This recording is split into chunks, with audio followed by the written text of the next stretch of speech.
ఏం చేసినానో తెలుసా, fog lamps నాది వెంటో కార్ యాక్చువల్లీ. సో దానికి ఫాగ్ ల్యాంప్స్ అసెంబ్లీ కొనుక్కున్నాను. Fog lamps assembly in the sense ఇది ఉంది కదా, ఇది వస్తుంది, దీని వెనకాల ఇట్లా వస్తుంది, ఇది వస్తుంది అన్నమాట. దాని లోపల ఇది ఉంటుంది అండ్ దీనికి ఇది బల్బ్ ఇస్తాడు ఇట్లా. ఇది ఫాగ్ ల్యాంప్ అసెంబ్లీ, ఇది 100 వాట్ బల్బ్ అన్నమాట. మనకి యాక్చువల్గా ఏంటంటే ఈ మెటీరియల్ వచ్చేసి, ఈ ఫాగ్ ల్యాంప్ అసెంబ్లీ వచ్చేసి 1500 to 1600 రూపీస్ ఉంటుంది, రెండు కలిపి లెఫ్ట్ అండ్ రైట్. సో యాక్చువల్గా మనకి ఏంటంటే ఇది షోరూంలో అంటే ఒరిజినల్ యాక్సెసరీ అయితే, ఒరిజినల్ అసెంబ్లీ అయితే మనకి ఎంత కాస్ట్ పడుతుంది అని అంటే నియర్లీ, అంటే దీనిలో నుంచి మనకు వచ్చే లైట్ అంత పెద్దగా ఏమి ఉండదు, మనకేం కనిపించదు, జస్ట్ ఉందని అంటే ఉంది అన్నట్టే. కాకపోతే ఆ ఎంటీ స్పేస్ ఎందుకు ఖాళీగా ఉంచాలని చెప్పేసి ఇది ఉంటుంది అంతే. సో ఇది మనకి ఒరిజినల్ యాక్సెసరీ వచ్చేసి కాస్ట్ మనకి 5000 or 10,000 సంథింగ్ ఉంటుంది, ఓకేనా, రెండింటికి కలిపి లెఫ్ట్ అండ్ రైట్ కలిపి. సో ఇది మనకి ఆఫ్టర్ మార్కెట్ వచ్చేసి 1500 నుంచి 1600 రూపీస్ లోపు ఉంటుంది. కానీ ఏమవుతుందంటే ఆఫ్టర్ మార్కెట్ది బల్బ్ ఉంటుంది కదా, ఈ బల్బు హీట్ అవుతుంది, చాలా హీట్ అయిపోయి ఈ సైడ్కి సిల్వర్ కలర్ది ఉంది కదా, ఈ క్రోమ్ ఫినిష్ ఉంది కదా, ఇదంతా మెల్ట్ అయిపోతూ ఉంటుంది, అంటే షేప్ అవుట్ అయిపోతుంది అంతా ఒక దగ్గర లోపలికి వెళ్ళటం, లేకపోతే బర్నింగ్ అవ్వటం, షార్ట్ సర్క్యూట్ అవ్వటం. ఇది బర్న్ అయిపోయి ఇది ఓవర్ హీట్ అయిపోయి ఇక్కడ షార్ట్ సర్క్యూట్ అయిపోతుంది అన్నమాట. మనకు వైర్స్ రెండు అతుక్కుపోతాయి, అంత హీట్ అంత పవర్ తీసుకుంటుంది అన్నమాట ఈ బల్బు. సో అందుకోసానికి ఈ బల్బ్ అని కాదు, దీంట్లో ఇంకా ఏదైనా కూడా నాకు అట్లనే అనిపిస్తుంది.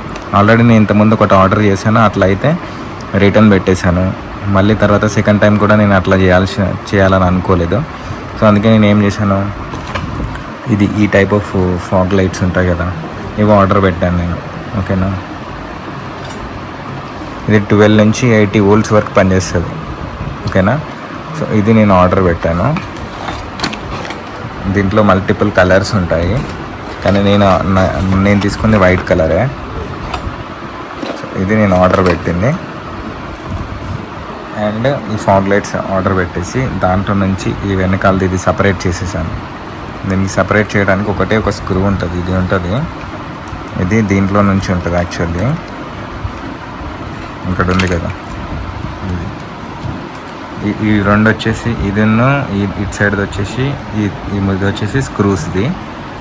ఇది నేను పట్టుకుంది వచ్చేసి ఇది అడ్జస్ట్మెంట్, లెవెల్ అడ్జస్ట్మెంట్ అన్నమాట. సో ఇది ఒకటి తీసేసి ఈ క్లిప్స్ ఉంటాయి, ఈ సైడ్ ఉంటాయి, ఈ క్లిప్స్ని ఇట్లా సైడ్కి స్ట్రెచ్ చేస్తే ఆ క్లిప్స్ వచ్చేసి దీంట్లో కూర్చుంటాయి అన్నమాట. ఇవి ఉన్నాయి కదా, ఇవి వచ్చేసి దీంట్లో కూర్చుంటాయి, దాన్ని కొంచెం స్ట్రెచ్ చేసేసి లాగేస్తే ఇది వచ్చేస్తుంది. సో ఇవి రెండు తీసేసుకున్నాను. దాని తర్వాత ఈ ఫాగ్ లైట్స్ వచ్చేసి దీంట్లో కరెక్ట్ సైజు ఉంటాయి అన్నమాట. కరెక్ట్ సైజ్ అంటే దానికి కొంచెం కష్టపడాలి. ఏం కష్టపడాలి అని అంటే, ఫస్ట్ ఆఫ్ ఆల్ దీని లోపల కూడా మనకి ఓరింగ్ వస్తుంది, ఇట్లా కొన్నిటికి ఒకటే వస్తుంది, కొన్నిటికి రెండు వస్తాయి. సో దాని లోపల ఉన్న ఓరింగ్స్ అయితే తీసేయాలి. తీసేసి ఈ లైట్ ఉంది కదా, ఈ లైట్కి లోపల సైడ్ అంటే ఫ్రంట్ సైడ్ ఇప్పుడు ఆ రింగ్ ఉంది కదా, ఆ రింగ్ ఎడ్జ్ సర్కిల్ అంటే ఫర్ ఎగ్జాంపుల్ ఇది ఫాగ్ లైట్ అనుకో, ఇది రింగ్ ఎడ్జ్ ఉంది కదా, ఈ ఎడ్జ్ని ఒక నైఫ్ తీసుకొని, ఇది యాక్చువల్గా ఏంటంటే షార్ప్ ఎడ్జ్ ఉంటుంది, షార్ప్ ఎడ్జ్ కాకుండా కొంచెం ఇట్లా కర్వ్ చేయాలి, అంటే ఇట్లా గీకాలి. మనం గీకితే స్మూత్గా కర్వ్డ్ అవుతాయి, అంటే దాంట్లోకి దిగడానికి నీకు ఈజీ ఉంటుంది.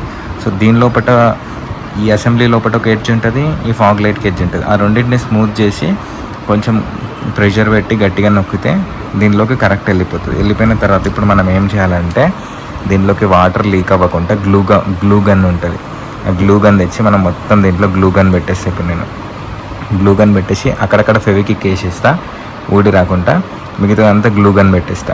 గ్లూ గన్ పెట్టేసి దీనికి కూడా గ్లూ గన్ పెట్టేసి ఇప్పుడు బయటికి పోతా. స్క్రూస్ కూడా లేవు, స్క్రూస్ కూడా తెచ్చుకొని గ్లూ గన్ పెట్టేసి ఇది ఏం చేస్తా అంటే, ఇది రింగ్ లైట్, ఇదేమో మనం పార్కింగ్ లైట్స్ ఉంటాయి కదా, పార్కింగ్ ఇన్ ద సెన్స్ అది 4 ఇండికేటర్స్ కాకుండా చిన్న ల్యాంప్స్ ఉంటాయి కదా, మనకి హెడ్ లైట్లో చిన్న ల్యాంప్ వస్తుంది కదా ఒకటి, ఫస్ట్ లెవెల్. ఆ ఫస్ట్ లెవెల్ పెట్టిన దగ్గర ఇది కనెక్షన్ ఇస్తా. దీంట్లో రెడ్ వచ్చేసి ఫస్ట్ లెవెల్ పెట్టిన దగ్గర ఇస్తా, నెగిటివ్ వచ్చేసి ఎక్కడైనా ఇచ్చేస్తా, అంటే ఈ ఫాగ్ ల్యాంప్ నెగిటివ్కి ఇచ్చినా పర్లేదు. ఇంకొకటి వచ్చేసి ఇదేమో ఫాగ్ ల్యాంప్ ఆన్ చేసినప్పుడు వైర్ ఉంటుంది కదా, దాంట్లో ఈ రెడ్ వచ్చేసి దాంట్లో పాజిటివ్ ఇచ్చేస్తా, ఈ వైట్ వచ్చేసి నెగిటివ్కి ఇచ్చేస్తా. ఇది కూడా సేమ్, రైట్ సైడ్కి లెఫ్ట్ సైడ్కి. ఇంకొకటి ఏం గుర్తుపెట్టుకోవాలని అంటే, ఇది మనకు దీని మీద రైట్ సైడ్ అని రాసింది కదా, ఇది right hand side. Right hand side అంటే మనకి ఇట్లా ఉంటుంది. ఈ ఈ హైట్ది మనకి ఇటు సైడ్ వస్తుంది అన్నమాట. సో అందుకోసమే నేను వైర్లు పైకి రావాలని చెప్పేసి పైకి సైడ్ పెట్టుకున్నాను. రైట్ సైడ్ది ఇట్లా కూర్చుంటుంది, లెఫ్ట్ సైడ్ది వచ్చేసి ఇట్లా కూర్చుంటుంది. సో మనకి వైర్లు పైకి ఉంటే బెటర్ అని అనుకున్నాను. కాకపోతే దీనికి ఏమైందనంటే వైర్లు పైకి అది రివర్స్లో వచ్చేసింది దీనికి. సరే పర్లేదు, నో ప్రాబ్లం, వైర్లు మనకి ఏం కాదు, మనకు దాంట్లో కూర్చోవటం మెయిన్ ఇంపార్టెంట్ అని చెప్పేసి లైట్ వదిలేసుకున్నాను. కాకపోతే ఇట్లా వైర్లు పైకి ఇటు సైడ్ వచ్చేలాగా ఉంటే బెటర్ మీకు. సారీ, ఇది రైట్ సైడ్ అనుకుంటా, ఇది లెఫ్ట్ సైడ్ అనుకుంటా, ఇంకా రాసి ఉంటుంది. ఇది లెఫ్ట్ సైడ్, ఇది లెఫ్ట్ హ్యాండ్ సైడ్,